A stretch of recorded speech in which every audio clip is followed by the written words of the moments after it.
airport, and I pull out of the parking garage of the airport. And as soon as I get off my exit to get home, I was about 10 minutes from my house. I ran out of gas. And I had come all the way from East Africa, traveled 8,000 miles without any problems, and I get 10 miles away from my house and I run out of gas. And I called my dad. It was like really late at night. My dad came, he brought the little canister, we got gas, and I made it home.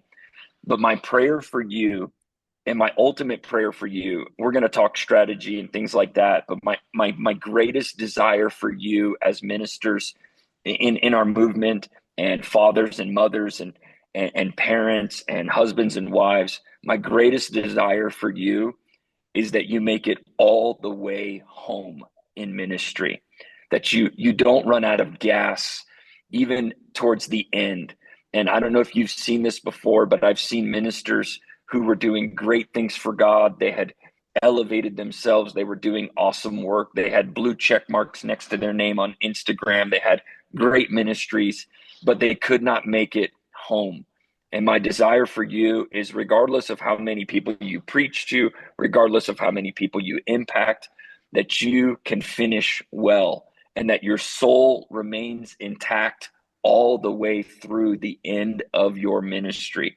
Because what good does it do us if we don't make it home? And I would encourage you, if you've come in discouraged, if you've come in kind of a little heavy hearted today, I would encourage you to get replenishment for your soul, because it doesn't matter what you do if you can't make it home.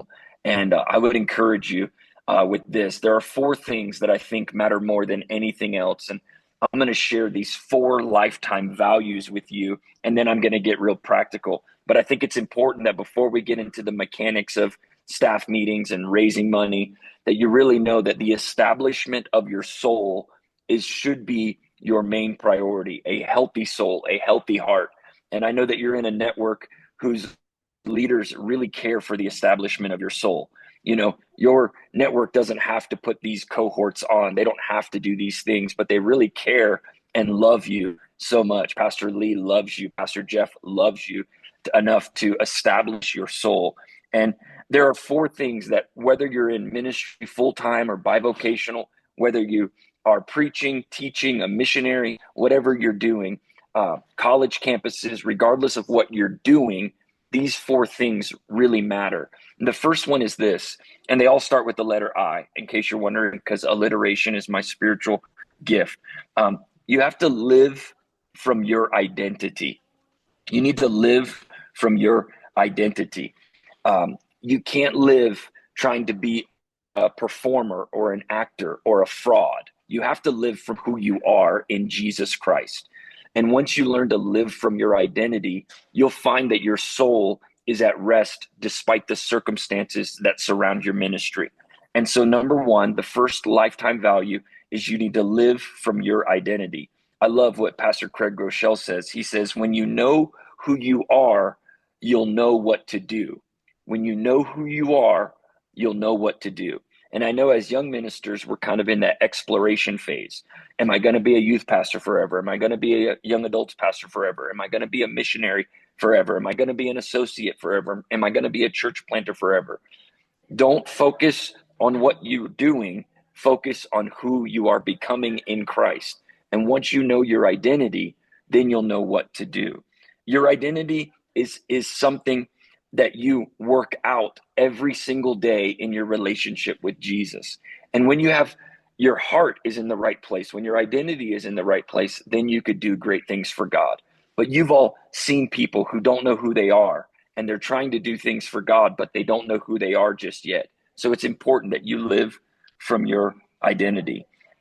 Another quote from Henry Nouwen, he says, at every moment, we are either walking towards our identity or walking away from it.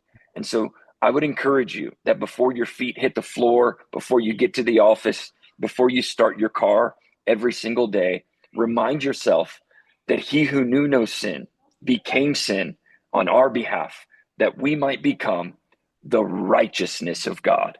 Before you were a pastor, before you were a credential holder, before you were a missionary, church planter, associate, youth pastor, whatever it is that you were the righteousness of God. And when you can live from that identity, it will create way more healthy ministry for you. It will make you a better husband. It'll make you a better wife, a better father, a better mother. And it's really important. The second thing that I think is most important in life after living from your identity, number two, is you need to love your spouse intimately. If you're married in this room, your spouse is so important. Who you marry really matters. If you're not married yet, I would encourage you, if you're pursuing marriage, I would encourage you to really take time and seek the Lord, because who you marry in ministry really matters. It is the second most important decision you will ever make in your entire life. The first one is to follow Jesus. The second one is who you will follow Jesus with for the rest of your life. And so you need to love your spouse intimately. Guard your date nights, guard your mind, guard your eyes, guard your ears. Because if you don't have intimacy with your spouse, ministry doesn't matter. You won't make it all the way home. And so you have to love your spouse intimately. I love this quote. It's an unknown author, but it says, the success of your ministry is not measured by your sermons, but by your spouse's smile. The success of your ministry is not measured by your sermons, but by your spouse's smile. If your spouse is in the room with you today, look over at them, make sure that they're smiling. If they're not smiling, I give you permission to take them to Taco Bell or something on the way home. Take them somewhere expensive, somewhere nice, okay? Your spouse really matters. The temperature of your relationship with your spouse really matters. I've met people who were so gifted in the platform, but their home was crumbling apart. And let me tell you, it matters very little what you're doing for the Lord if you cannot make it home. Your spouse really matters. Marriage means everything to the ministry. And if you're not married, if you're single today, how many people, if you could just raise your hand and you're not married, you're still maybe looking for a spouse? Can I tell you, young men and young ladies, who you marry really matters. It matters so much. Ask the married people around you how important it is to have a spouse that is equally called and equally equipped to follow Jesus for the rest of their life. That doesn't feel like they're being brought along on your dream, but instead that you're able to dream together. It is so important that you understand that ministry means nothing if your marriage is crumbling. I'll say that one more time. Ministry means nothing if your marriage is crumbling. I'm grateful to have met my wife at the age of 14. We got married very young, and to God be the glory. It is the best it's ever been. 20 years of marriage, and we are in the best days. And I believe that our best days are not behind us, but in front of us. Who you marry really matters. If you're not married here, I would encourage you to really seek the Lord, to really become the person that God has called you to be, and really seek God as you're looking for a spouse, if that's something that God has called you to. I love what C.S. Lewis says about his family. He says, a man's home is not his castle, it's his first congregation. A man's home is not his castle, it is his first congregation. Your marriage really matters.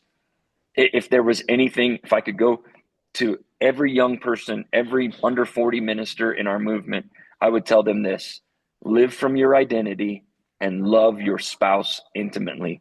Guard a date night, guard vacation time, guard Sabbath, guard reverencing, being reverent about your home, making your home a safe place for people to love and to follow Jesus. The third thing is this, is you have to lead your children intentionally.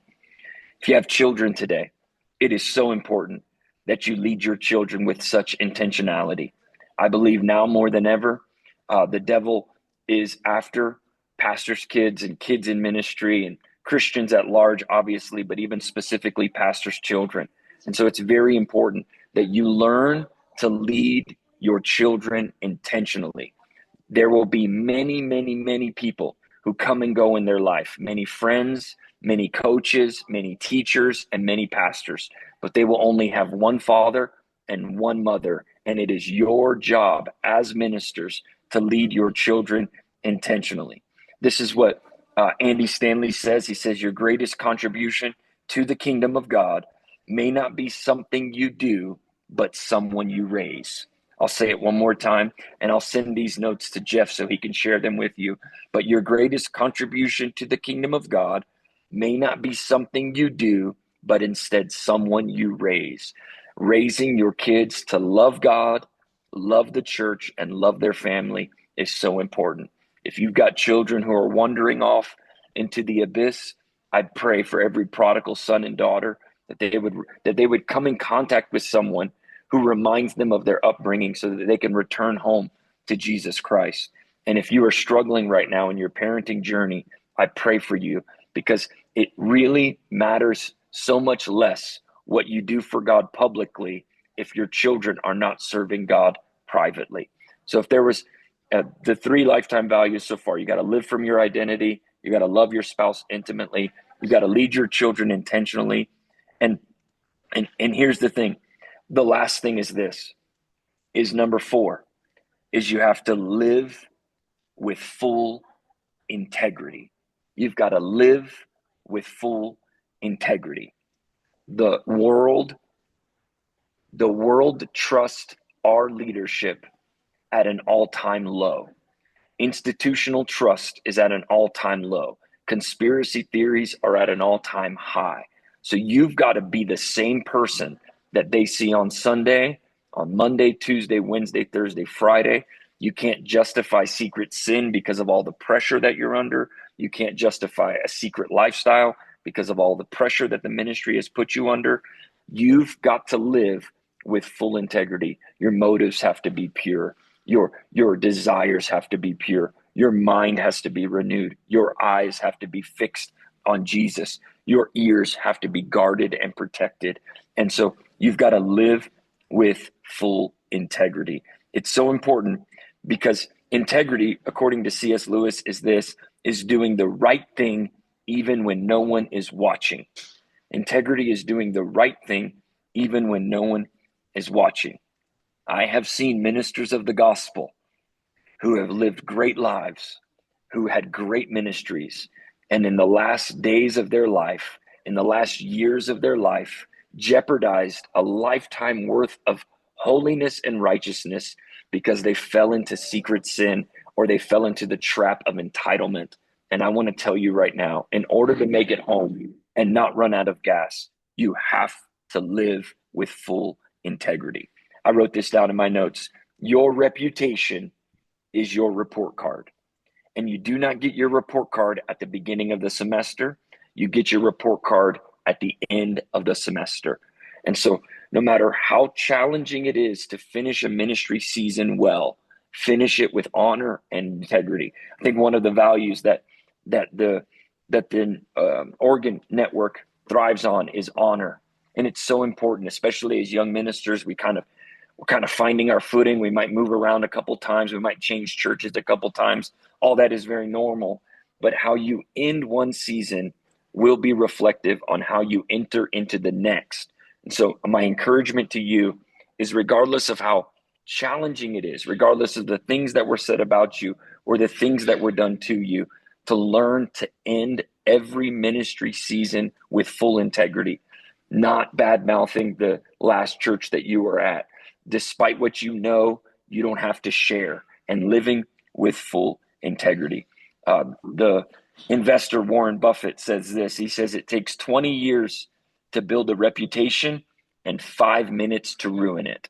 It takes 20 years to build a reputation and only 5 minutes to ruin it. And if you think about that, you'll do things differently. So these are the 4 lifetime values, regardless of what role you're in. Chi Alpha, missionary, associate pastor, worship pastor, church planter, lead pastor. Regardless of your role, these 4 lifetime values, if you stick to these 4 things, it will go well with you regardless of what you do. So you've got to live from your identity. You've got to love your spouse intimately. You've got to lead your children with intentionality, and you've got to live with full integrity. And that is so important because all the things that we're going to talk about hinge on those 4 values. It doesn't matter how slick your website is if you're not living with full integrity. It doesn't matter how good you are on the platform if you're not living with full integrity. And it's really so important to me that at the onset of our time together, that we lay a foundation for why we do what we do. Why are we in the ministry? We're in the ministry because we're called. We're in the ministry because we're anointed. But we're also in the ministry because we're setting the standard for what it looks like to live as people of integrity, people who live from their identity, people who love their spouses intimately, and people who lead their children intentionally. Now, a couple of really practical ways I've been doing this lately, and this is going to seem a little, I call it a little Amish, but we've really learned to Sabbath really well in our house. On Fridays, we shut everything down and we have candlelight dinner with our family. Now, you might not want to go, all the way down to like Andy Griffith and the Waltons. For us, that's just what we have found really works. We have 3 teenagers in the home. Screens are on all the time. The internet is constantly on all the time. So on Fridays, we shut all of it down. We have a home cooked meal, and we have dinner by candlelight on Fridays. And what we have found, my wife and I have found, is that when we have dinner by candlelight, it increases the depth of our conversations as a family. It increases the depth of our relationship with our children. So every Friday, it's Amish Friday. We shut everything down, turn everything off, and we just have a dinner via candlelight. I'm just going to give you some practical things that we've done, and then we'll get into the content of today. Another thing is that Saturday nights, we do nothing on Saturday nights. So there's no parties, no weddings, nothing. Because for us, Sunday morning is a Saturday night decision. I gas up all the cars on Saturday morning because I don't want my wife to have to frantically be driving to church and go to the gas station. I don't want her wondering if she's going to be able to make it to church and back. All of my kids, we all lay out our clothes. We do our laundry on Saturdays. We have everything ready because I don't want Sunday morning to have any added stress from the home that I could have avoided so that we can minister with a full cup, with a full heart. And so Friday nights is family. Saturday nights is very, it's in preparation for Sunday. And then with all 3 of my kids being teenagers, for those with younger kids, I'm praying for you. You'll get out of it. I promise. I promise. It gets so much better. I guarantee you, they won't be in diapers forever. I promise you. You won't have to buy, formula forever. You won't have to always be worried about all this stuff forever. Now I'm worried about different things. I'm worried about screen time and internet usage and friends and sleepovers and all of those things. But for us, all 3 of our teenagers, they go to youth group on Wednesday nights, which frees our house up to be just my wife and I. So our date nights are on Wednesday nights while all 3 kids are at youth group.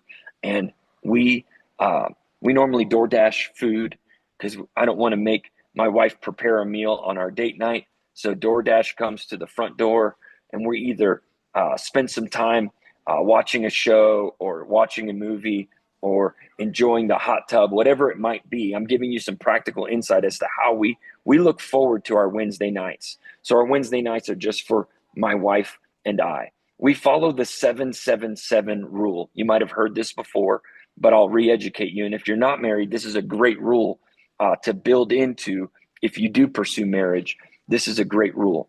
We have a date every 7 days. Every Wednesday night, we have a date, 7-7-7. The first 7 is every 7 days, we have a date night, usually Wednesday nights, almost always Wednesday nights.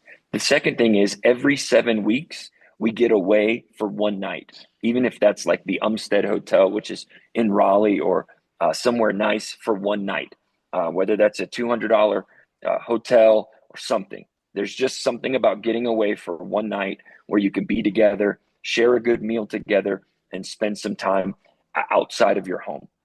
And so seven days a date, every 7 weeks, a night away, one night away. And then every 7 years, we take an extravagant trip. And when I say extravagant, I'm talking about all inclusive, a couple $1,000s, a big trip. And that really keeps us looking forward to our times together. We look forward to our date night every 7 days. We look forward to our date day or our night away every 7 weeks. And then we plan an extravagant trip every 7 years. It also coincides with our sabbatical that our church has so graciously given to us. So in that extravagant trip is an included extended time away from the ministry. Not everybody can afford that. Not everybody has the luxury of having that built into their system. But I would encourage you, if you can do it now, you can at least do the 7 days date night, every 7 weeks, one night away, and then every 7 years, all out, save your money, spend it, and spend a good chunk of time away. I'm talking about 10 days, 14 days, a long trip where you can rekindle the romance. And it's very important. This is also doesn't include our family trips or our vacations. All that also is included. But anytime you go to visit family, let's be honest, it's not really a vacation. That's really a trip. And so if my mother-in-law is there, it's not a vacation, it's a trip. And so you got to be sure not to call that a vacation. There's nothing wrong with visiting family, but it's very hard to call that a vacation. So that's the 777 rule. Now that I've established that, I'd love to talk about a few things. The first one was running strategic staff meetings. And in running strategic staff meetings, it's so important, whether you're a youth pastor or whether you're a worship pastor or whether you're a lead pastor, that you have an agenda every single time you gather. We have something that we use every single week, and it is our staff meeting template. I'm pulling mine up right now. I have it here on my phone. It's the same thing every single week in a Google Doc. And they all start with the letter C, because alliteration is my spiritual gift. We connect with each other. So the first thing we do in our staff meeting is we connect. Connect time is it's so much fun. A lot of times what we do is we have a TV with an Apple TV connected to it, and someone airplays their pictures from the last week of whether that was something fun that they did on the weekend or a vacation they went on, and we'll let somebody go through their camera roll of different things that they did. And it's a great time to just share life. Instead of getting down to business, we try to connect with one another. The second C after connect time, and by the way, we clap it out. After the 5 minutes, we say 3, 2, 1, and everybody claps, and then we go to the next thing. The next thing is celebrate. We take 10 minutes and we celebrate something that God did specifically in our church that Sunday or that Wednesday night. And what it does, we overcome by the word of our testimony. So what it does is it helps remind us. Just last week, I found out that a lady with 4 children, a single mom with 4 children, has been taking the bus to one of our locations, 90 minutes, has been driving in the bus 90 minutes to come to our church with 4 children. 90 minutes is longer than our service. So they spend more time on the bus than they do in our church service. And that's just a great testimony that encourages me that when I'm preparing my message, when we're preparing the worship songs, when we're preparing the announcement time, to know that there are people in those seats who got on a bus with 4 kids to be able to come encounter the presence of God in our ministry. And it encouraged me. So find a story, get good at mining out stories that you can share in your meetings of what God is doing amongst your church. And that can happen in any department at any time. The next C is calculate. This is where we spend a good chunk of our time. We calculate how many people were saved, how many people visited for the first time, how many volunteers do we have scheduled on a Sunday, how many confirmed volunteers, how many new volunteers within the last 7 to 14 days, and then how many volunteers have hit decline 3 weeks in a row. And we pull a list of volunteers who have declined 3 weeks in a row. Because usually that's their way of telling us they don't like me, or they're burned out, or something is wrong. And so we pull that list, and in staff meeting, we take some time and we call those people and we say, hey, we're just checking in on you. And they'll say, everything's fine. Little Johnny got bit in the nursery, so we just wanted to take a step back, you know? Well, we didn't know little Johnny got bit in the nursery. Nobody told us, but they told us by hitting the decline button on Planning Center 3 weeks in a row. Or, we've been on a vacation, or we were at the lake, or whatever. But what it does is it really helps us keep a pulse on the people who might be disengaging, and it helps us keep them engaged into the ministry. So during our calculate time, salvations, connection cards, scheduled volunteers, confirmed volunteers, new volunteers, and declined people 3 weeks in a row. And then we spend, the next part is collaborate. We work together on a big Sunday coming up, or we work together on big projects, Christmas, Easter, Mother's Day, Father's Day, anniversary services, retreats, events, conferences. We spend some time getting everybody on the same page for about 45 minutes. And then lastly, we close. And we close with questions. Lately, during the closing time, I've been taking our team through navigating this cultural moment that we are in, with the divide that we are seeing in the church, and with the increased attention to our political figures. And I've been taking some time to redefine what we believe and what we stand for. At the very end, I've just been saying, hey, here's what to say to people who are wrestling with this, or here's what to talk about when people are wrestling with this. And I've been helping. You could even take that close C and turn it into coaching. And I'll coach for just a brief moment on how to handle some of the hot button topics of our current cultural situation. And it's been really helpful. And that's kind of the format that we take every single staff meeting.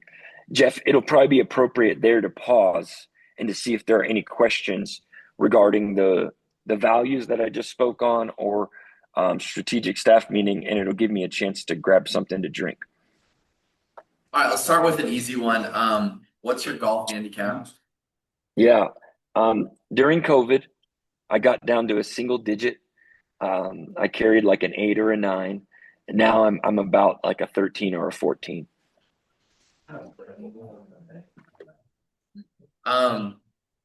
What did Sabbath rest as a family when you had little kids look like? And what did date night look like when you had littles? Yeah, it's been a long time. So my youngest is 14. So keep in mind, it's been about 10 years since she was 4. And so we normally just tried our best to create some sort of trip to the park, or trip to a sporting event, or trip to the museum. A lot of just getting out their energy, getting their energy out is the key. Getting them exhausted, Chick-fil-A, Mom's Day Out. My wife would do that regularly. And so it really just was outside. Most of it was geared towards being outside. Lots of walks, lots of just time with strollers, pushing a stroller around, down trails. Nothing too crazy, nothing too expensive, nothing too elaborate. Just a time. As they got older, maybe we took them to the dollar store or Five Below and let them pick something out. Nothing too crazy. A lot of time, it was just time well spent. Time, undistracted time, not on my phone, not on phone calls. And it was really just spent outdoors, walking around. With my son, I've been very intentional. I only have one son. I've been very intentional about his discipleship journey since he was young. A lot of hunting, a lot of golf, a lot of sporting events, a lot of just time spending developing his heart. And then with my girls, a lot of Target trips these days, them getting pedicures and manicures and things like that. Nowadays, it's a Target run, it's a Goodwill run. They love going to Goodwill. They love thrifting. I love thrifting. They're always amazed at my ability to find something at the thrift store and then drive over to Play It Again Sports and sell it for 3 times as much as I bought it. And so I'm teaching them a little bit of retail arbitrage and a little bit of flipping. I don't know why I'm gifted in that, but the other day I found like 3 baseball helmets and 2 baseball gloves. It was like $13 at the thrift store. We rode over to Play It Again Sports and I had $50. And they were amazed at like understanding my ability to know what's worth something more than what it's worth at the thrift store. So it's a little bit of teaching them on, if things got tight financially, here's what you do. You go to the thrift store, you find something worth more than what they're selling it for, and you run it over to Play It Again Sports, or you put it on Facebook Marketplace. Now I'm in that season. But in the early days, a lot of walks, a lot of trails, a lot of throwing rocks into the pond, very simple stuff, nothing too elaborate, nothing too crazy. I just wanted them to know that they had my undivided attention. My one daughter, she loves Barnes and Noble. Every time she finishes a book, she knows that I'll buy any book she reads. And so if she reads a book, I'm willing to invest into her reading hobby. I'll buy 3 or 4 books at a time for her because she loves to read. My other daughter she loves church. And so my oldest loves to lead worship. She loves to go different worship nights. And so we just drove to Elevation. They were hosting a night of worship and a live recording. It's 3 hours. We drove all the way to Elevation. We got there. We got inside. She got to see their live recording, and then we drove all the way back. And so just finding what each kid loves to do when they get older is really important. My son loves basketball. He loves sports. We go to football and basketball games a lot. And so it's just really finding those pockets of time for them. And then, teaching them how to drive and teaching them hygiene and teaching them how to have good relationships and teaching them how to talk to adults. All of those things is kind of the season that I'm in. When you were church planting, how did staff meetings look in that season? Yeah, it was so for the last 13 years, it's changed a little bit now that the church has grown. But even when I was bivocational, we set aside every Monday night to gather as a team. And there were certain times where it was like every other week was a digital call like this one. And then every other week was an in-person at our house. And so we just made it a priority that on Monday nights we would gather everyone was working, myself included. Everyone had jobs, but on Monday nights we would sit down together and we would go over, who did we meet yesterday that we need to follow up with? What did God do yesterday that we need to keep leaning into? What did we do that did not work that we should never do again? And I committed myself to never canceling those Monday nights, even when it was only 3 or 4 of us. It could get as large as 11 people or 12 people, as small as 3 or 4. And I just kept Monday nights going. And we kept Monday nights going all the way through probably the first 5 or 6 years, where it was completely completely volunteer based. Nobody was getting paid. And we just held the line on Monday nights. I would wake up on Monday mornings, and before I went to work, I would write an email or a document that would say, hey, here's everything I thought about yesterday and some things I want to discuss. And I would get that in front of them before our Monday night meeting so that we could discuss that on Monday night. They didn't come in blind on Monday nights. And so we just found that Monday nights worked in those days. Not everybody could show up, but even when there was a low attended Monday night, I just held the line and said, you know what?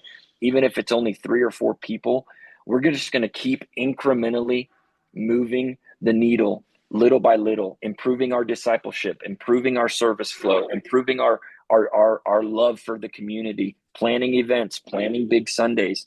And that tended to work really well. Moving forward, when we started to gain a little bit more traction, then we would have something on the first Monday where it was all leaders in the church. And we started inviting people who we saw leadership potential in. So the first Monday of the month was our all leaders meeting. And so Monday became bigger. It was 20, 30, 40 leaders. And we just held the line there every single Monday night. And then there came a season where it was too big to do it every week. So then I'd begin to split it up by department.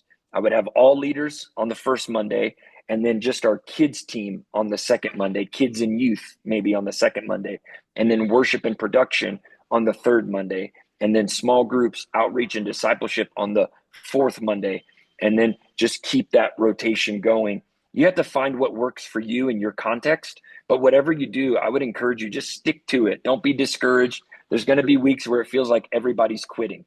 There's going to be weeks where it feels like nobody showed up. Just do a video or do a video call or keep the meeting going and disciple those that do show up. And that's kind of how we did it in the early days. And I think it really did help a lot.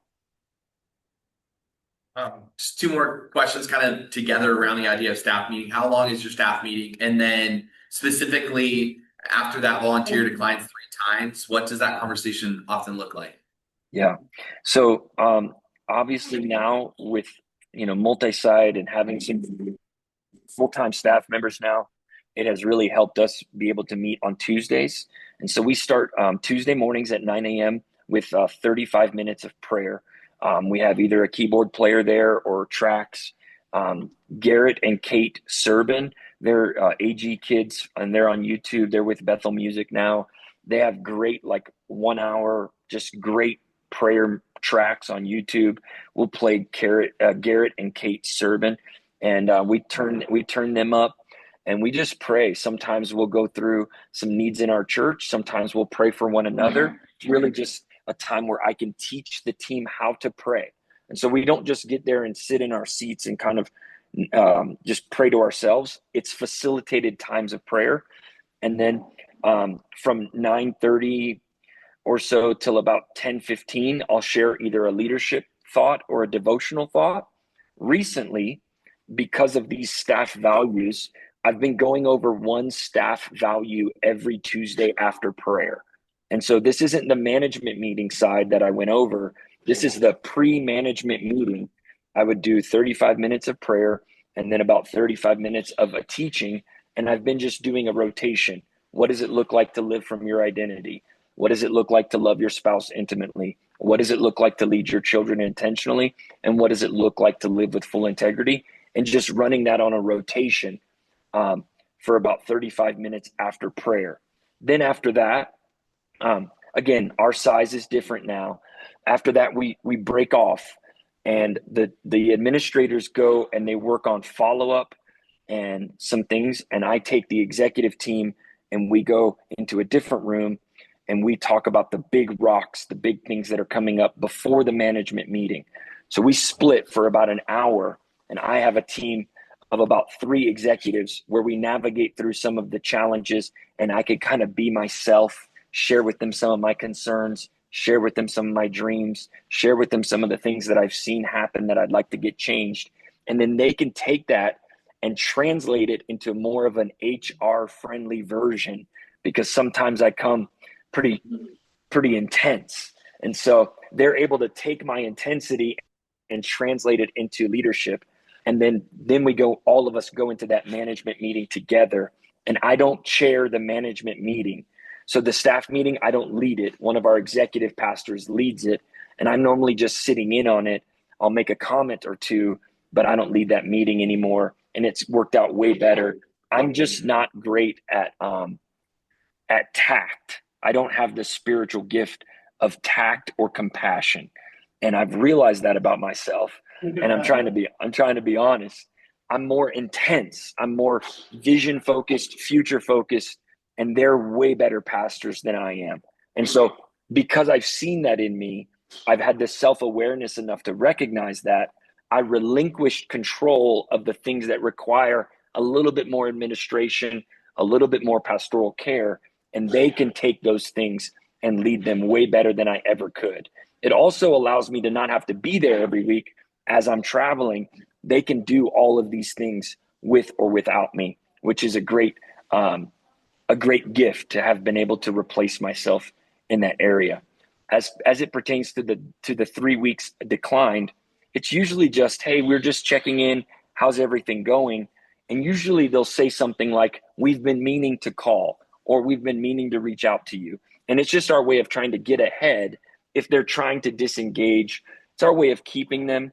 We don't chase after people. If God spoke to them and they're going to another church, we bless them. We're not here to play retention sales, but it helps us know if there's something that happened that we could have controlled and that we could have avoided in the future. It really is a learning environment. Sometimes they've just been on a long vacation. And so that's helpful too for us to know. That list is usually like 7 or 8 people.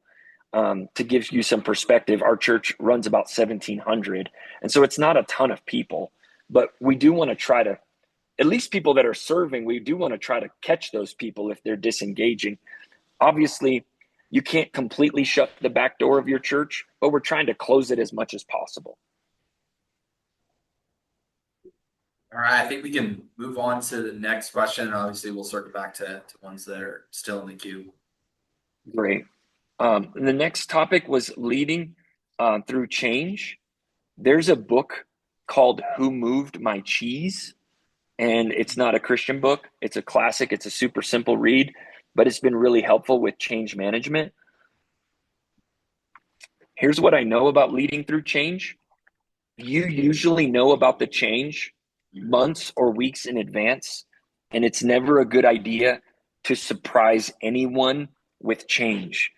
And so you've got to create a pipeline, a communication strategy that helps you know who to contact first when a change occurs.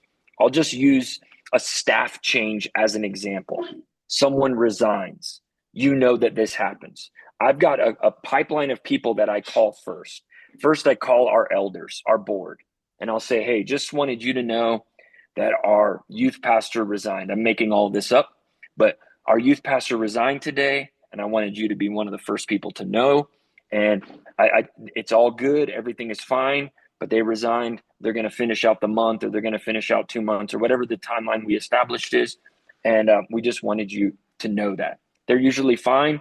There's not really many questions, but they're grateful to know. The worst thing that could ever happen is for a board member to find out something on Facebook or from the platform.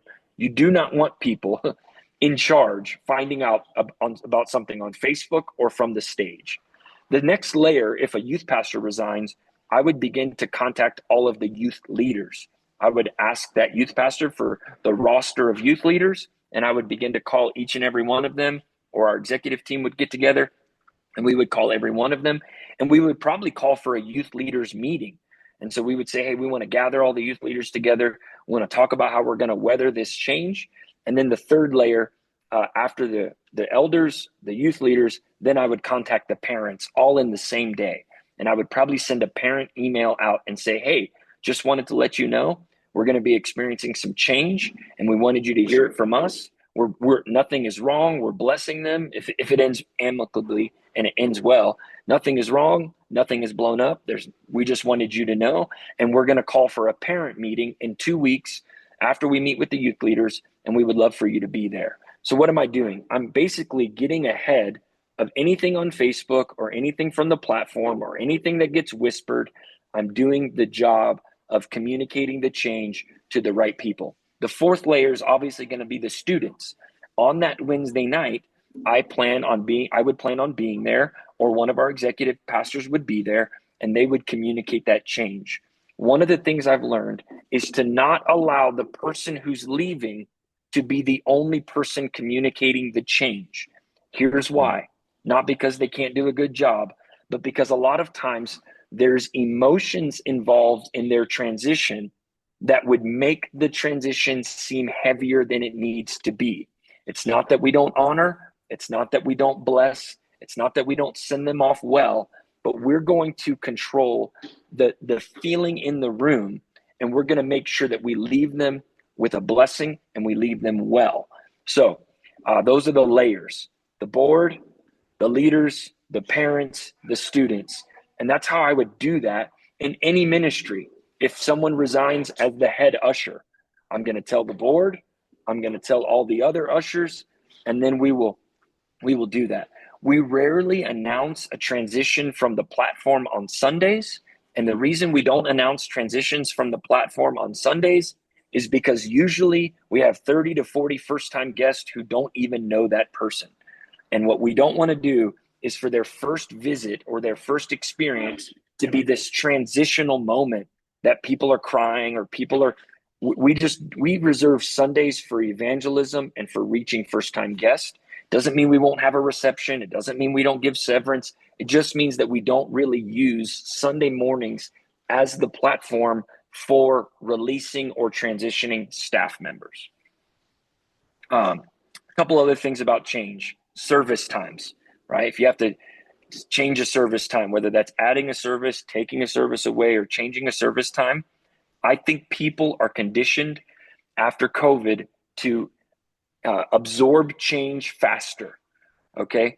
So instead of building a long runway, we can change service times with 3 weeks notice. For us, we found that people just check their email or check their text messages or check their Facebook, and we can communicate that change pretty quickly. And we don't have to do that. Anything involving money or property or a change at the highest level of leadership, meaning the pastor, or property or money, that requires immense clarity. You want to build a good statement. You want to build a clear understanding as to why you purchased that property or why you sold that building or why you're changing venues or why you're changing this or that. And then you want to go through the layers again. Your executive team, for us, it would be our executive team, then our staff, then our board, then our leaders, then our volunteers, and then we would tell the church. No one, it should be the worst kept secret if you're making a big change. No one should hear it from the pulpit first, unless they just don't engage or they're there for the first time. I have learned that people need a lot more time to absorb some of the big things, not small things like service times or different things like that. But big changes require a lot more meetings. And so leading through change, it requires a real understanding and a timeline, and you want to make sure that you navigate through that well. That's kind of all I have for that topic. Have there been any questions that have come in on that in that regard? Yes. So in the layers of communication, where are staff included in there? Usually, if somebody resigns that Tuesday morning after prayer during my leadership or devotional thought before the management meeting, I'll say, hey guys, just wanted to make you aware of a change we've made on the team. Somebody had to be let go. I'll just say, hey, so-and-so is no longer going to be on the team. If somebody has resigned and they've been honorable and amicable, I'll say, hey, so-and-so, it's their last Tuesday here, or they've got 3 Tuesdays left, and we're going to honor them. We thank you for their years or months of service, however long it's been. And our team is at a size now where it's not as much of a gut punch. The smaller you are, the more of a gut punch it is when you lose someone on a team. But with 22 full-time staff members, as you can imagine, we have a rotation of people that are, I want everyone to stay forever, but I'm not naive. This will probably not be the last church that everyone works at. And so I've just learned to honor well, to celebrate well, and to make sure that they're taken care of for as long as we can afford, and be as clear as possible about that. It's never easy. Losing people is never fun. It's just part of our job. And so I'm not cold-hearted when it comes to those transitions, but I am clear. Hey, everybody, there's nothing wrong. There's no ill will. We're going to bless them. They found another opportunity, or they're seeking their next season, and we're going to pray and we're going to bless them. And sometimes if people are wondering, like, are we going to take care of them? Occasionally I'll mention, hey, we're going to take care of them for the next 2 months, or they're going to have health insurance until they find new health insurance, things like that. But we do tell the staff usually as soon as we can. Along the same lines, but kind of reversed, how do you make and communicate changes in staff hiring? Yeah, that is a very, very, very complicated process. The larger we've gotten, the longer it takes to hire. Before it was like, oh man, you wear skinny jeans, you come onto the team, that you're awesome, And now it's like, and now we take months. It's grueling. If you want to work for us, it is. We make it so hard to work for us because we have found that I would rather have a hole on the team than have the wrong person on the team. It's actually more expensive to have the wrong person in the seat than the seat be empty. And so we have a long hiring checklist. We make them take the 6 types of working genius test. We make them go to dinner with people who we know will be awkward and uncomfortable. We make them share with us some of their challenges. We call every reference. I'm shocked at how many people don't call references. We call every reference, and then I scroll all the way down on their Instagram. I go down to 2005 on their Instagram because I want to see who they really are. And if you're looking for a job right now, if you're in like, you better clean up your Instagram because that's the first place most people go. And so I'll look for things that are not aligned with our values. I'll look for things that they may be promoted or said that would not be in alignment with the staff member. It doesn't disqualify them, but I'll bring that up. I'll say, hey, I noticed here there's a affirming post about this. Can you tell me a little bit more? And their face will get, oh, snap. He went all the way down on a deep dive on my Instagram. Why? Because I need to know. And then, like it, or I guess I can be vulnerable with you guys. We interview the spouse as much as we interview the person who we're hiring, because who you marry matters. And if there's a little seed of doubt or division or discord coming from the spouse, we know that that employee won't be there for very long. Although we're not hiring the spouse, we are hiring the family, and it's a family calling. And so it's really important for us. So we'll split up. We'll take the husband and we'll go to the golf course, and the ladies will take the wife, and they'll go to the mall or whatever. And we're just trying to get them into an environment where they can be themselves. Everyone is a great actor when they're trying to get a job. So we're trying to decrease their we all put up a fraudulent version of ourselves during interviews. So we're trying to chip away at that fraudulent version and really discover who they are. For us, culture matters so much. And so they have to be a cultural fit. They can't just be able to do the job. We need them to be able to do the job in our culture, because we've had a lot of people who could do the job but don't fit our culture. And so when we bring somebody on, once we decide, we tell the team, hey, we're excited to let you know that so-and-so is coming on as our central production person or our small groups person or our campus pastor. And we've done the heavy lifting. And most of the time they already know, because a lot of times we assign them to go to dinner with different staff members when they come to interview. And one of my first things is, I want you just to attend one of our services. If you don't like our church, then you won't like working at our church. You have to love our church. I want you to be here. Even if you weren't employed here, you would attend here. And so we do our very best to hire from within, because those people already love our church and they already know our values and they're already committed to the house. If we have to hire from the outside, it takes a long time, probably 6 months. So when you're raising up church planners and know you're going to send a pastor to plant, how early would you start talking to leaders and congregations about that plan? If you knew, it takes 9 months to birth a baby. So I would say like a year to 9 months is fair. And then I don't hold anyone hostage. They can approach anyone they want to. And if anyone feels called to help them, praise God. A lot of times what I have found is that people will go help somebody we send out, and then about a year later, they'll make their way back to our church because they were there to help them get it started, but they missed our culture or our church. So I'm very open with that. I haven't had that a lot because of our campus model. Most of the people who we send out become our campus pastors, and we are a video venue church. And so I'm still preaching every Sunday. So how, excuse me. You're fine. How and with whom do you communicate when there is a sinful or ethical reason for a staff member's dismissal? Well, every sin is the same, but not every sin has the same consequences. And so, depending on the severity or the gravity of the situation, obviously anything that is catastrophic, meaning crimes against minors, anything to do with a same-sex relationship, anything to do with stealing money from the church, anything to do with someone trying to split the church. Those things are handled differently than, somebody who, maybe made a mistake one time. There's patterns, and then there's momentary lapses of judgment.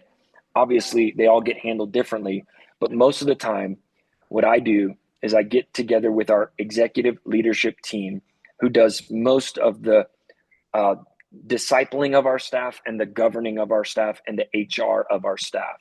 That is, there's 3 pastors on that team and my wife, and I'll gather the ELT and I'll say, so-and-so is way out of line and they need to be dealt with. And then what I try to do is I try to bring that person into a meeting with our executive leadership team. And I just try to be as blunt and as clear and as honest as possible and as quickly as possible. The longer you wait, the worse it gets, because word gets out and then you can't control the narrative. And then Facebook is the worst. It's the devil incarnate when it comes to like transitions that are ugly. People start becoming, journalists, or they become Julie Roys. They become, they voice their own opinions. And so I really do my best to try to get ahead of it and say, okay, here's how we're going to handle this transition. You can resign, or we can let you go. Should you choose to resign, here's what your severance will look like. And what I've decided to do, and again, this is me being vulnerable and in confidence with you guys, but what we decide to do is we take their severance and we spread it out through 90 days. And then in that severance agreement, they're told anything that is unbecoming of a minister that you do or your family does, such as slander, gossip, sow discord, division, online or in person, we will cut your severance off. You'll put your severance in jeopardy should you not, and they have to sign this paper. We sign the paper. And so at this stage, it's not an NDA. It's not a non-disclosure. What it does though, is it tries to at least protect both sides. Then I commit to being, if they want me to be a reference, here's what I will say. And I tell them exactly what I will say to the next person that they go to find a job from. And I give them that statement. And I say, this is what I will say should you use me as a reference, or should anyone ask why you left, or why you resigned, or why you were let go. I craft that statement, and that's all I ever say. If it involves criminal activity, then I get obviously the authorities involved. And if they're credentialed, then I get the district involved, those kind of things. But if it's not criminal, but it is divisive or sowing discord, our executive leadership team, we have very low tolerance for that. And we are very clear to try to be quick to handle those types of situations. So about communication through text message or SMS? We don't do any of that as a staff. No texting at all. Not because I don't trust them, but because I think that there are more professional ways to communicate. Most of our staff are married, and I don't want anyone texting anyone of the opposite sex at all, ever. I just don't think that's appropriate. So we use something called Slack.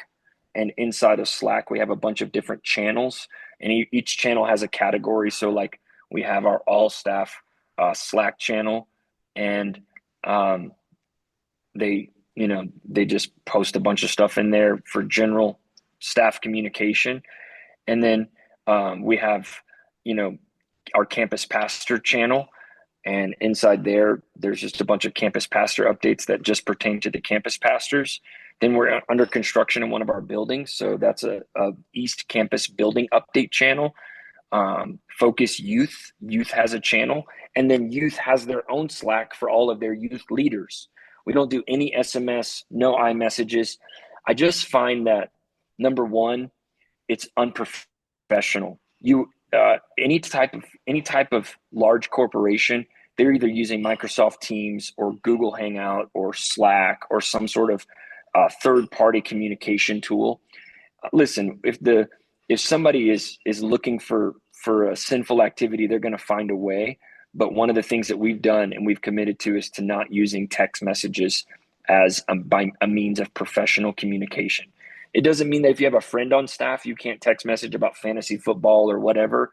But as it relates to church stuff, we don't use email and we don't use text message, everything goes through Slack. If it's not in Slack, it never happened. Well, I texted them and told them that the communion cups were there. Well, there's no way for us to see that, and instead we would default to Slack. It just seems to be more professional. You can set your snooze to be off on your days off. You can set your snooze when you're on vacation, and text messages are very personal. And the moment you start to text message with somebody, it just seems to really open up another dimension of relationship that I'm not really interested in pursuing as an organization. All right, well, let's go ahead and move on to the next topic. Yes. Establishing healthy rhythms and boundaries. I think I've already talked about this a lot, but even as a staff, it's really important for us to create in their own lives healthy rhythms and boundaries. So we have a Sunday through Thursday work week. We do not work on Fridays or Saturdays. We don't do, we've held off, at least for now, on doing like a Saturday night service. We found that if there's a Saturday night service, by 12 o'clock on Saturdays, your mind is already thinking about the night. And so we've committed to building Fridays and Saturdays to be completely off, which requires us on Thursdays to have a call at 2 p.m. every Thursday that wraps up the weekend planning. So on Thursdays at 2, we have a sync up call. Everyone on staff has a call. And then sometimes each campus has a Thursday evening call with all of their volunteers to wrap up any of the specifics about Sunday, communion cups, goldfish crackers, all the things that you tend to do on Saturdays in a last minute environment. We try to do all of that on Thursdays. Ordering, a cake for the baptism reception or whatever, all of that is handled by Thursday. Songs are in by Thursday. Set lists are in by Thursday. Lord willing, my sermon notes are in by Thursday, most Thursdays. Thursdays is the cutoff because after that call, we want everyone to be free to be with their family. And so Sunday is a work day for us. It's a 7 a.m. call time at most locations. Even if your service is at 10:30, everyone arrives at 7, and you work from 7 a.m. to 1 p.m. every single Sunday. And then Monday, Tuesday, Wednesday, Thursday are all work days. If you work in an evening, you get that morning off. So if you're serving in youth or if you're a youth pastor, you get Wednesday morning off from 9 till about 1 p.m. You don't have to come into the office. But if you're because they're going to be serving until 9 p.m. So they get the half day off on the same day that they have their service. Same goes for worship practice. Our worship teams practice on Thursday nights, so they get to come in at 1 p.m. on Thursdays and work through the evening. So we're very flexible in our office hours. Tuesdays is the only day where if you don't show up, I'm asking, hey, where's so-and-so? Why isn't so-and-so here? Because Tuesdays is where we collaborate together, and it's where we get a lot of our work done as a team. Right now, we're in a very weird season where we don't have offices. And so Tuesdays, we meet at a different location that's quite far away from most people. But once we're done with this building program that we're in a few months, we're probably going to change a lot of our office requirements. But that's how we create boundaries. Another thing is we're very generous with our time off. People think we're crazy, but if you calculated all of our paid time off, all of our vacation time, all of our sick days, and then we have a few weeks during the year that are non-negotiable office time off. So the week of Thanksgiving is completely off. After Monday, you get Tuesday through Saturday completely off. Whether you want to take it off or not, it's off. And then the week after, the week between Christmas and New Year's, it's a complete shutdown, much like what the government is doing right now. Nobody works after that last Sunday until the first Sunday in January. And that's usually about a 13-day span that everybody gets off of work. And we call it forced time off. Like there is no work. And so that is in addition to all of the time off that they get to take. And so we're very, very generous with that. We have found that people don't quit their job because they don't love what they do. They quit their job because of who they work for and who they work around. And so by building in these benefits and boundaries, we have found it's very, very helpful. We do a couple of things. We cater lunch every Tuesday for the whole team. We also, again, don't be scared, and don't everyone run to apply to work for me, because it's very hard work. But we reimburse childcare every month for every staff member up to $500. So if you want to go on a date with your wife, we will pay for babysitting up to $500 a month. If you want to go to a small group or lead a small group, we will cover the cost of childcare up to $500 per month. We will reimburse that. That's a benefit that is used by some, should be used by more, but it's a great benefit. Another thing that we offer is we offer 6 paid counseling sessions per year from a professional counselor in Raleigh that they can go see completely anonymous. All they have to say is Focus Church staff, and we will front the bill for that. It's not weekly, it's not bi-weekly, but at least it gets them 6 sessions when they need it, and we cover that. These are things that build in the health of the minister. And we didn't start this way, just so everybody knows, but we've built in staff benefits increasingly over time. And every time we get to add a benefit, everyone gets $50,000 life insurance policy. And so we offer that. We match retirement up to 5% through AG Financial. And what we have found is when you provide these things for your team, they stay longer, they work harder, and they actually enjoy the work that they do. So I'm very careful to never message anyone unless it's an emergency on a Friday or a Saturday. There are occasions, very few, during the year, leading up to Easter, leading up to Christmas, where we have to do a Saturday outreach. If we do a Saturday outreach, then we either give Monday off or Thursday off the week following, or sometime around that time.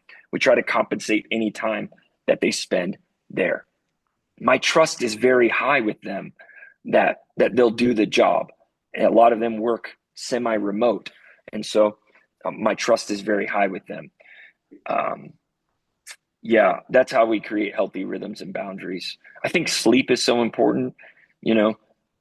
Personally, blackout curtains, eye mask, earplugs, charging your phone outside your room. These are very practical things that I practice. I'm on the road a lot. And so when I travel, I try to set aside a day after my travels to where I can rest and take time off. I'm in a different season. I planted the church and I have a great team, so I'm able to really be flexible with how I spend my time. But it's important. I don't miss a game. I rarely miss a game for my kids. God has been so good to me this year. Every time I've been traveling and my son has had a game, it's been postponed due to weather. And so I haven't missed a game yet, but there have been games that I've had to miss, but I try not to. And then we're very involved as a family in the ministry. A couple of things that we do that I think are really important. At Christmas time, all of our staff kids get to fill out a Christmas list, and my wife and I personally purchase their top gift that they want. And we have a Christmas party at our house, and we tell them how much we love them. We cater a great meal. We've done, Christmas games, all the things that you guys do. But then we get all the kids together around the tree, and we express our love to them for the sacrifices that they're making, and they get Christmas gifts from us. And we have seen them, and we're not talking about like $5 and below or Dollar Tree type gifts, video game consoles, bikes, those kind of things. And it's a big investment, but it's an investment I'm willing to take. Another thing that we've done is we don't do an Easter egg hunt as a church. We don't do Easter bunny stuff. We don't do Easter outreaches. We just have good church on Easter. But on the Tuesday following Easter, we have our staff meeting at our house, and all the families are invited, and we do an Easter egg hunt for the staff kids at our house. And so those are some of the things that we've done to help establish this family culture that creates, I think, long-lasting employees. Doesn't mean that I've gotten it perfect, but their kids, how someone loves my kids is usually indicative as to how they love me. And so I want to love their kids really well. I've told them this publicly. My dream is to build a church where all of our kids want to work at. And I want to make that possible for our whole staff. And our staff knows how to have kids. We have several people with 5 kids, like a Mormon. They have several several kids. So we want to build a culture where their kids want to work there. Awesome. Well, we're going to take 10 minutes, one, to let you just catch a breather. Thank you so much for just rapid fire, and then for everyone else to use the restroom if they need to or get something to drink. And so it's 11:40 now, so let's be back ready to go at 11. Let's jump back into embracing faith-filled risk in leadership decisions. Yeah. Can you guys hear me okay? I want my life story to fit within the pages of the Bible. Essentially, I want to live a life that if you were to write my story and put it within the pages of the scriptures, New Testament, Old Testament heroes, I don't want it to be an odd story of like, this person didn't do anything significant for God. This person didn't take any steps of faith. I wanted them to be like, oh, he risked it all. He took big steps of faith. They're not easy, but they're worth it. I think God calls us to live a life just outside of our comfort zone. Not all the time, but a lot of the time. The Holy Spirit is called our comforter, and there's only one reason you would need a comforter, and that is if you're doing something that is uncomfortable. And so it's really important that there are seasons of risk and times of risk.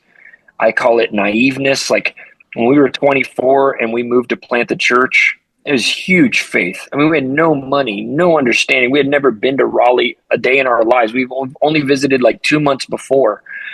And to move to a place we had never lived in, to start something from scratch, a huge step of faith. And I just want my life, I want my kids to know that their dad and mom took steps of faith their entire life. Now, I come from a long line of faith people. My grandparents spent 50 years on the continent of Africa, where we didn't even know if my grandparents were alive for months at a time because of who they were reaching. And so my parents stepped out and were 30 years in the south part of Europe in Spain, and I saw my parents take massive faith steps. And so maybe it's not in your nature. Maybe you're like someone who likes to control things. You're like, you know what thermostat the thermostat is at your house even right now, or you like to know what the weather's going to be like 3 weeks from now. There will be seasons in your life where God will call you to things that you do not control. And so you have to learn to release control to the Lord in certain seasons and say, you know what, I'm going to take a faith step. We've done this several times, even just recently, adding a service, launching a campus, leaving one place and going to another. You've got to really learn to trust God and teach your family that these are steps of faith and this is what we believe. If we could calculate it, then we're taking God out of the equation. And so I teach my team this all the time, where, hey, we're going through a faith season, we're going to add a service. Or, hey, we're going through a faith season, we're going to step up and give. God will, especially, it's not only giving, but a good litmus test on where your faith is at is in your giving.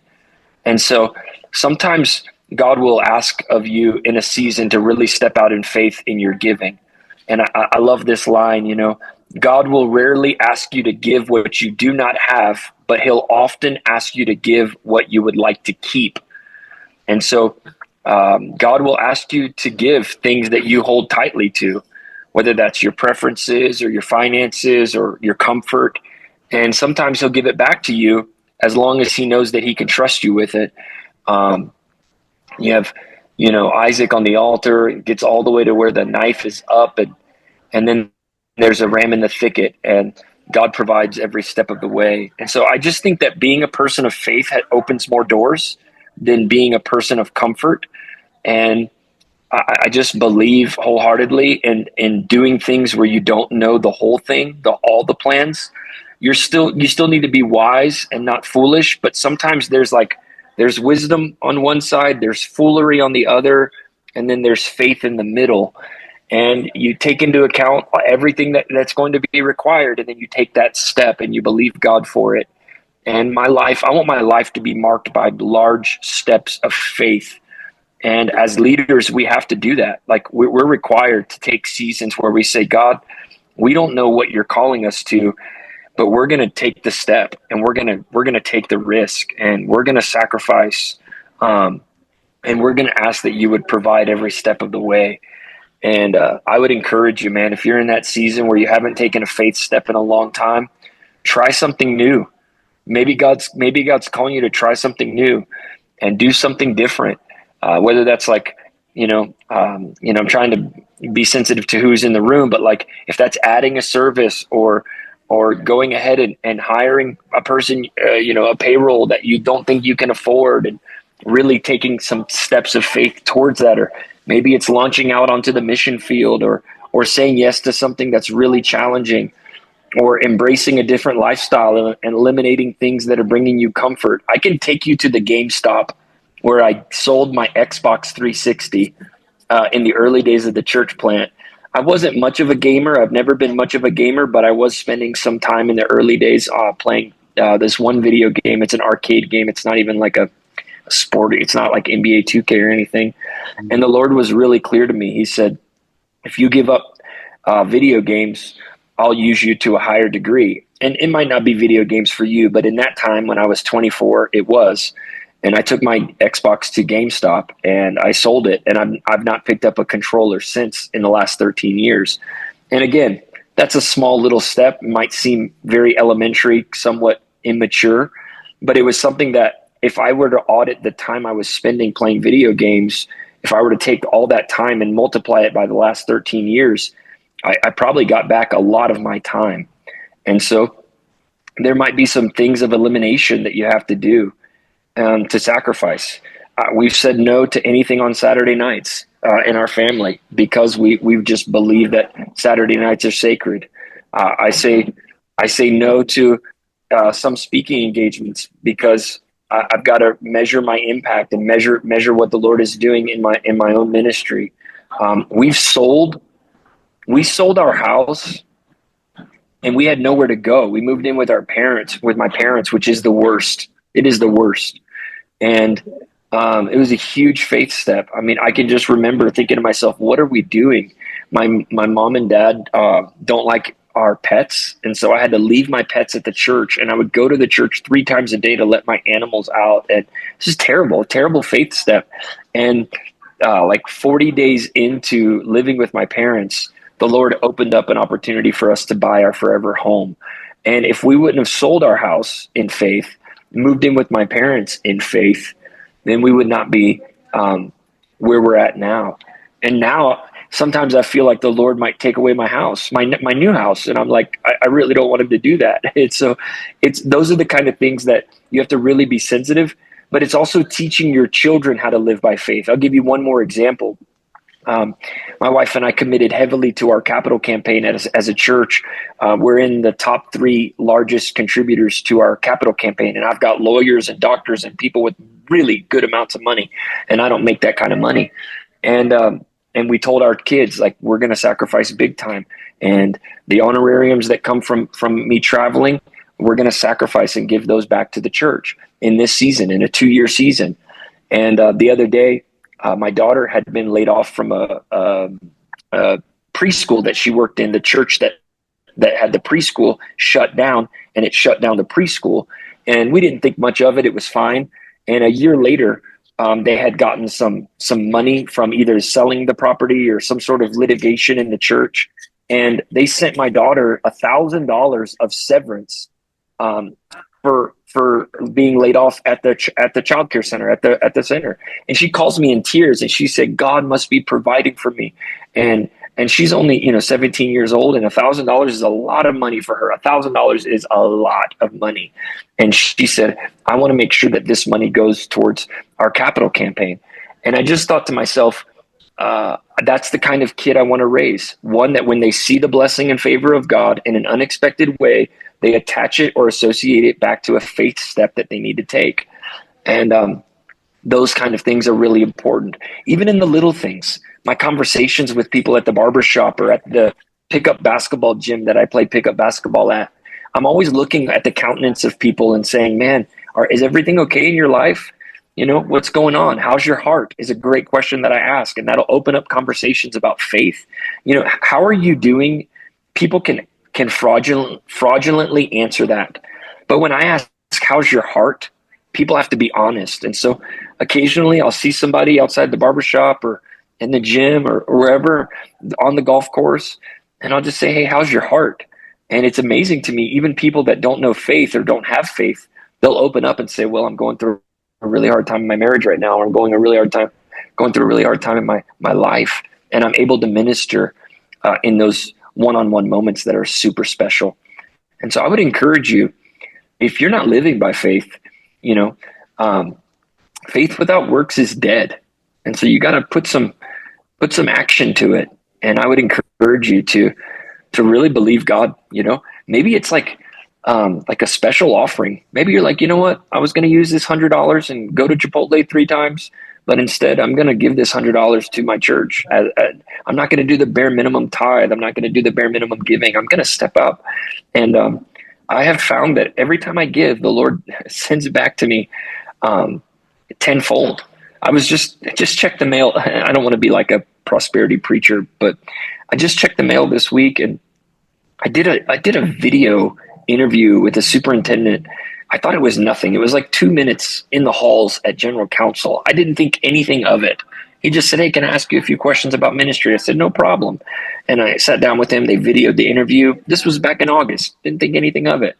And I checked the mail just this week, and they had wrote me a $500 check for answering 3 questions in the halls at General Council. And I thought to myself, how in the world does God's economy work like that, to where I would willingly have done that? I would have paid him if he needed money to do that interview.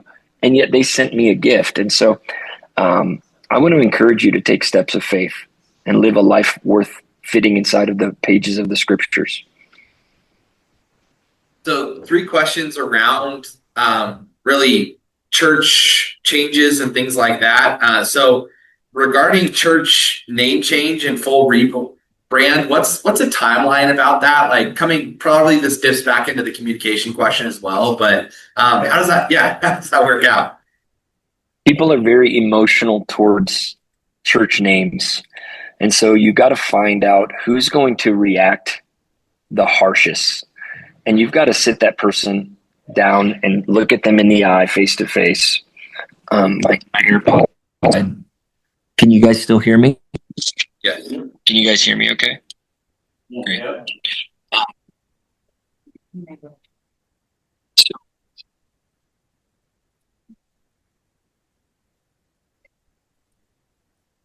It's probably going to sound a little worse, but that's okay. Can you guys hear me all right?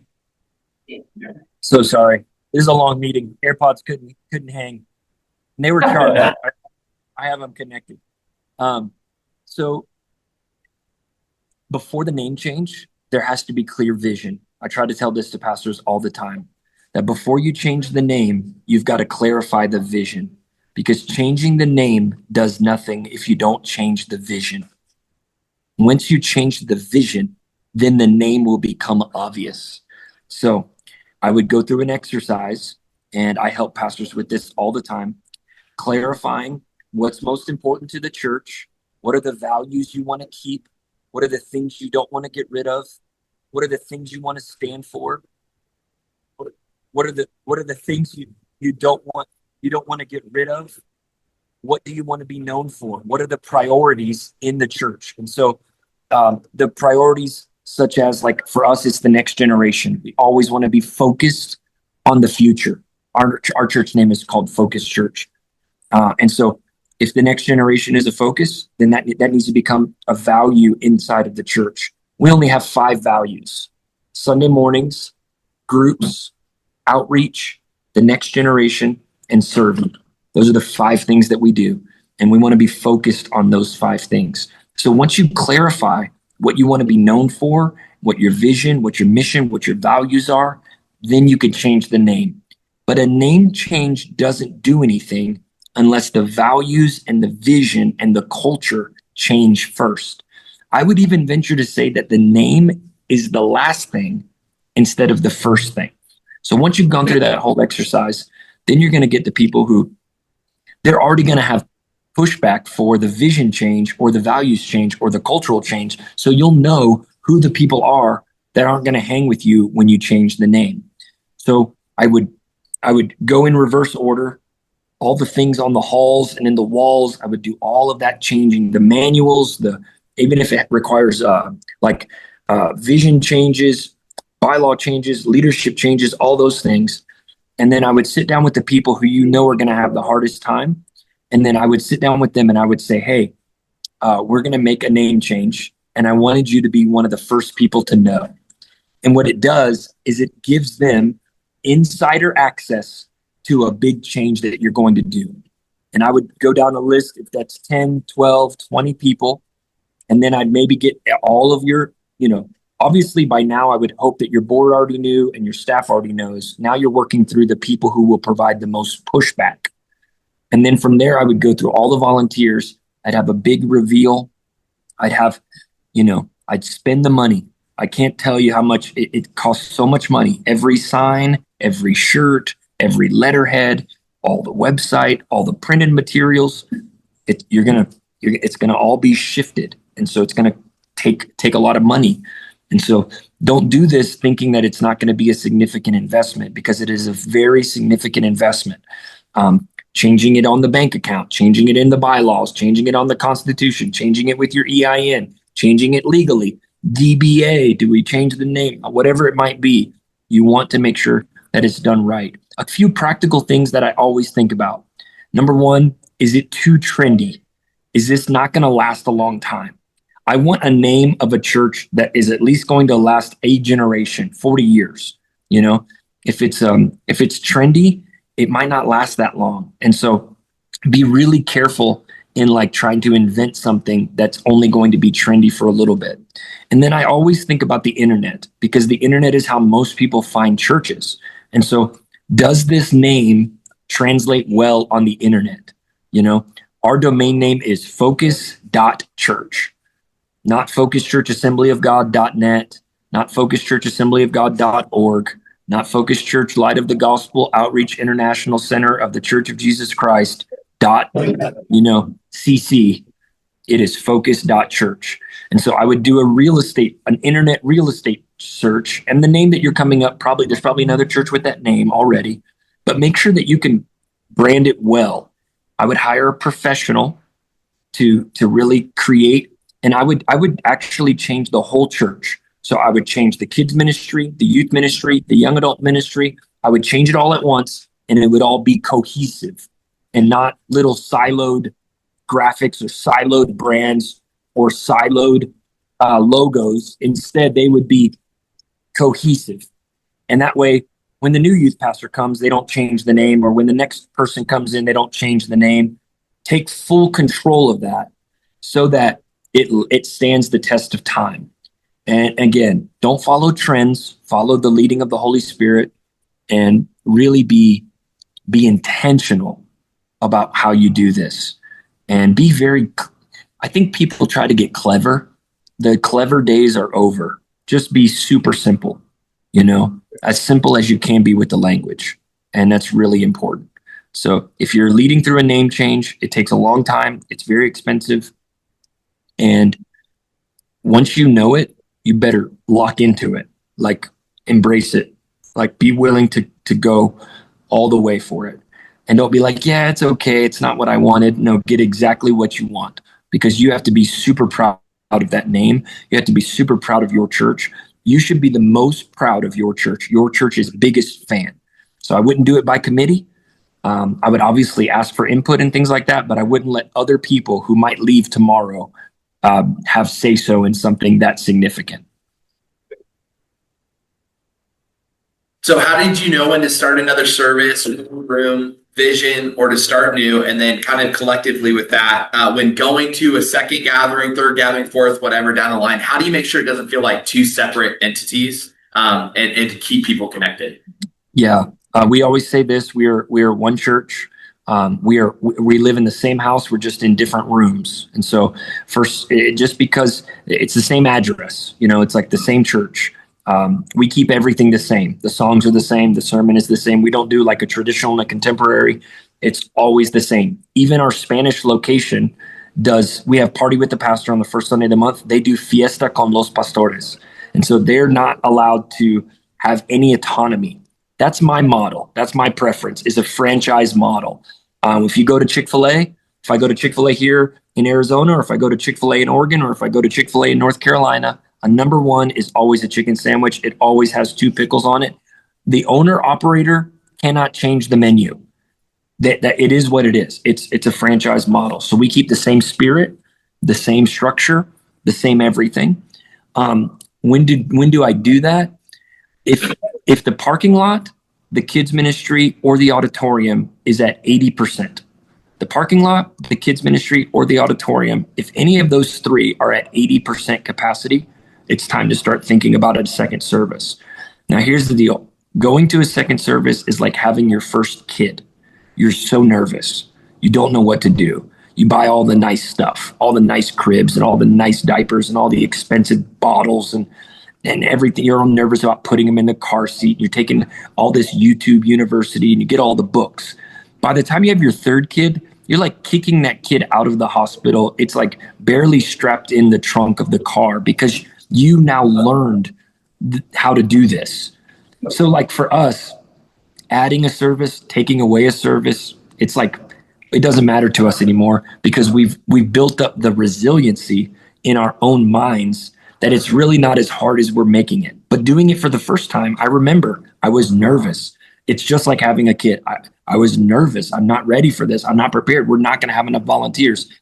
Newsflash, there's not a church in America that has enough volunteers.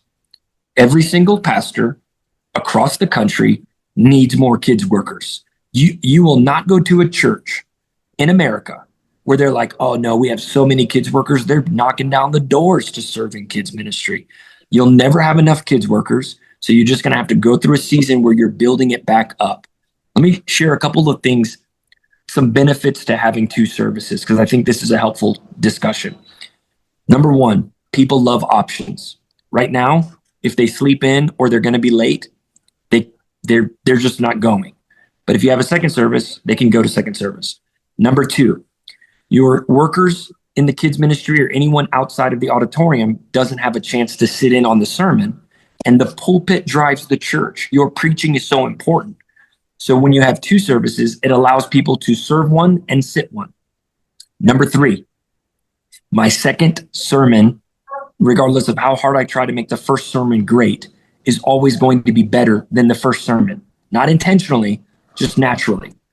That second sermon then gets uploaded, and now I'm putting a better version of my preaching on the internet, which attracts new guests. So you get 2 chances to get this thing right. And I think it's a huge benefit. And lastly, I just think that people really do love options. They just love the ability to say, oh, we'll go to first service, we'll go to second service.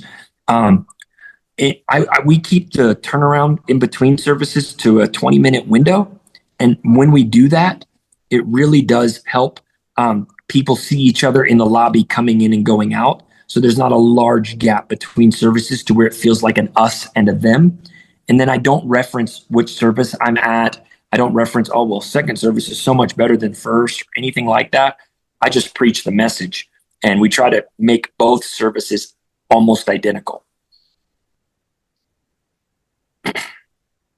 All right. These are great questions.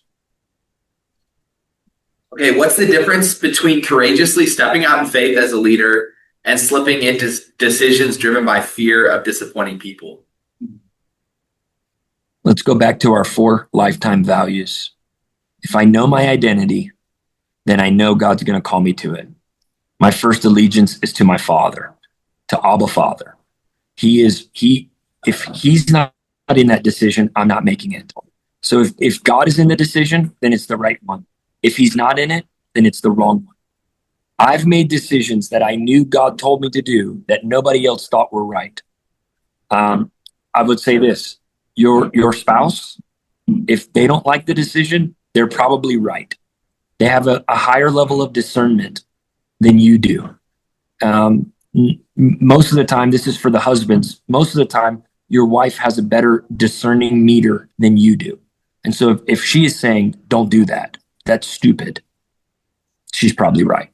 And then I would say this, people's opinion of you should be very far down the list of reasons why you do something or do not do something.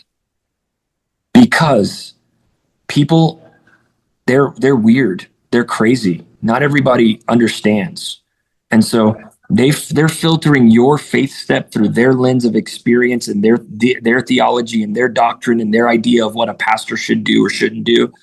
So you have to be solid in what you believe and who you are in Christ. And if you're not solid with what you believe and who you are in Christ, then you will be a people pleaser. And let me tell you right now, it never works out. It never works out. You know, what's interesting? I made a decision just a couple of weeks ago. I'll share with you a very vulnerable decision I made. We had a family in the youth group who wasn't a fan of someone on our staff. And I agreed that this person on our staff wasn't very kind, wasn't very sharp, caused a lot of drama. And I told this person that we're going to transition them off the team. And it was partly because I didn't want to lose this family that had come to me and said, this person's causing us some trouble. So I took their input. I agreed. And I released this person. And then just 3 weeks ago, when the news of Charlie Kirk broke, and I called Charlie Kirk a brother in Christ, that same family who I had just released a staff member for because of their opinion, they texted me and said they're leaving the church. I just want to let you know, this isn't about Charlie Kirk. This is about knowing that people will leave on a dime because they're not bought in as much as you are.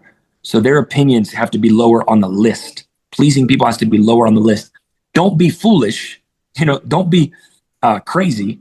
But at the same time, if God has called you to it and you know he's called you to it, then you need to be willing to not take account for every single person's opinion. Because if not, how many people's opinion can you handle? That's about the size of that your church will be if you're going to be a people pleaser. It's like at some point you've got to surround yourself with wise counsel, surround yourself with great ministers, and then relinquish control of the decision making to the Holy Spirit and be bold and take steps of faith in that. So it's me being a little bit more vulnerable than I want to be, but those people, they left so quickly. They left via text message. I had just sat with them for 3 hours. And then 2 weeks later, they texted me and left the church because I called them a brother in Christ. So let's get to the navigating large scale fundraising. No. Yeah. So money is required for ministry. A lot of it. The more ministry you do, the more money it costs. Doing ministry with excellence is very expensive. Excellence is expensive. And there will always be more vision than there are resources. Or let me say it this way. There should always be more vision than there is resources. The resources stop here. The vision stops here. Fundraising is the gap that fills the vision of the church and the limited resources. So when you raise money, it's really important that you have a clear understanding of your goal. I consult and coach a lot of pastors who want to raise money, but they don't have a clear number. Like they don't know how much they want to raise. And that's the first question that everybody wants to know. Well, how much does this children's remodel cost? It's going to be $100,000. Well, what is that $100,000? Well, there's 50 for this and 30 for this and 20 for this. Great. People need clarity. So if I'm going to raise money, I'm going to spend 2 months just getting bids, getting quotes, getting my mind wrapped around permits, contractors, paint, furniture. Like the furniture for a remodel. I don't even want to give our number, but it's dumb how expensive couches and art and TVs on the wall. So you got to factor in all of that. Get all of that on paper, like super detailed. And then you get to your number. And when you get to your number, it's really important that you be able to prove that that's the number you need. So that would be my first thing, is get really clear, not just on the number, but as to why. Why are we building this kids wing? Well, right now, our kids ministry is too small. Okay. Why is it too small? Well, we've got this many 3-year-olds and they're going to become 4-year-olds and they're going to become 5-year-olds and we're preparing for the future. So you got to have a real clear why and a real clear number. One of the things that I've learned is in a long-term capital campaign, in a 24-month capital campaign, you can usually raise your annual income. I'll just use a small number as an example. Let's say your annual income is $100,000. Okay, that's a very small number. If your annual income is $100,000, you can usually rally the church around a 24-month initiative to raise another $100,000. How much can you raise is another question you have to ask yourself. How much can I raise? Usually, it's about a year's worth of income across 24 months, an additional year. But it's hard work. It's not fun. No one wakes up wanting to have coffee with people, present them the vision, and ask them to give. No one wakes up wanting to show the drawings of the future kids wing. And it's stressful. I lost a lot of hair in our last capital campaign because nobody wakes up wanting to do this job. And then you have to get serious with people. You've got to get serious first with yourself. Am I willing to sacrifice personally? Like that's where you have to be at first. So before you step into a church-wide campaign, audit yourself. Then you have to ask your board, are you willing to go the distance? And you have to ask your staff, are you guys willing to sacrifice? And then you have to ask your volunteers, are you guys willing to sacrifice? Because no one will outgive the commitment of the leaders in the church. And so the buy-in from the leaders is a crucial part to capital funding. I would also say this, it's always going to cost more and it's always going to take longer every single time. It's never coming under budget and it's never getting done early. It always costs more and it always takes longer. So prepare the church for that.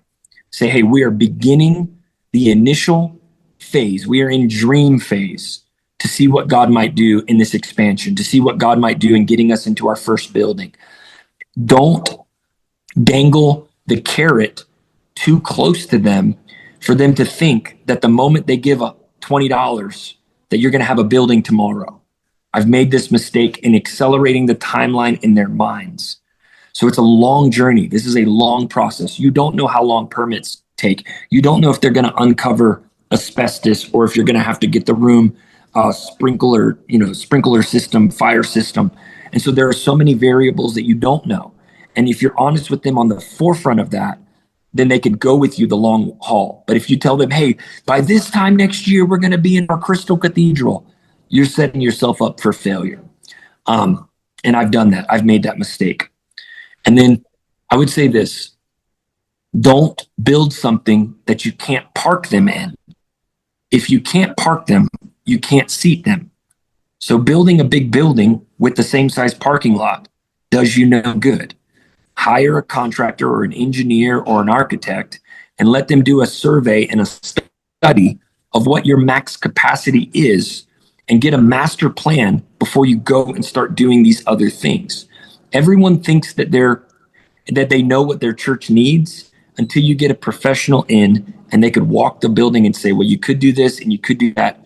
Have your mind opened by a professional, a consultant of some kind. That's key. All right. Well, with that, we're going to go ahead and end our time together. But thank you, Mike. I don't know if you're still there. But Pastor Lee, I'm going to hand it back to you. Well, on our screen, Mike, you are frozen. Do you see us? Did you guys lose? Did I lose you? Oh, yeah, we got you now, though. You're back. I just talked for like 45 minutes. When did I lose you? What was the last thing that you heard? It was on the break. No, I'm teasing. Hey, Mike, thank you for investing in Oregon, both at the summit earlier this year and now. I can tell you that we did send you a gift. You know, it was $500, but it was for 2 hours versus 2 minutes for the one you got earlier in the week. So the Holy Spirit evens all that out. Both of those checks were in the mail at the same time. So I wasn't going to say about that. I wasn't going to talk about that check, but I got 2 checks in the mail, one for this call and one for that interview. So the Lord is good. Fantastic. Well, thank you so much. I'm going to ask one of our presbyters, Matt Blankenship. He's going to come up here in a minute. He's going to pray over you. I also want to say thank you for representing the under 40s well on a national level. Thank you for being a voice in this generation, to this generation, but not only to this generation, but to all the generations. God has beautifully positioned you in a way that you're making more of an impact than you know. I was with our friend Bill Wilson yesterday for lunch, and he said, be sure and say hi to Mike. He goes, I'm so impressed with Mike around the EP table and the way he thinks through things and stuff. So I'm greeting you on behalf of Bill, but I'm also saying thank you so much. And I hope in a few minutes after Matt prays and you get to that tea time that you hit him straight along, all right? Okay. That's the goal. Thank you so much. I love all of you. May the Lord bless you. Thank you for your time today and attention. I'm very grateful. Okay, Matt is going to pray for you and say whatever you want. All right. Thank you, Mike, for giving us time today. We're going to do our best to reach out and lay hands on you from across the airwaves here. So, Heavenly Father, thank you for Mike, for his time with us, for what we've gleaned today. Lord, thank you for the blessing that he is to our movement and our fellowship as well, for the ways you've equipped him and blessed him, and you've put an insight and a discernment on his mind. It's like that spirit of wisdom that Moses passed to Joshua. We pray that you would just continue to give him that. Lord, may it be multiplied more so. And for the wins he's experienced in the past, let them be multiplied tenfold, that Focus Church would continue to receive a blessing from you and more so. Lord, when he's discouraged, would you strengthen him like you strengthened Elijah? Give him cakes and water. And Lord, let him be strengthened in the name of the Lord. When his family is in need, would you continue to provide for them and show his children, make the connection between sacrifice and the blessing of the Lord? Would you bless his marriage? And would you make him and his wife closer and more intimate than ever before as they pursue you? Let them grow closer to each other. And Lord, we just ask for a great overall blessing and favor on his life today. In the name of Jesus, we pray. Amen. Amen.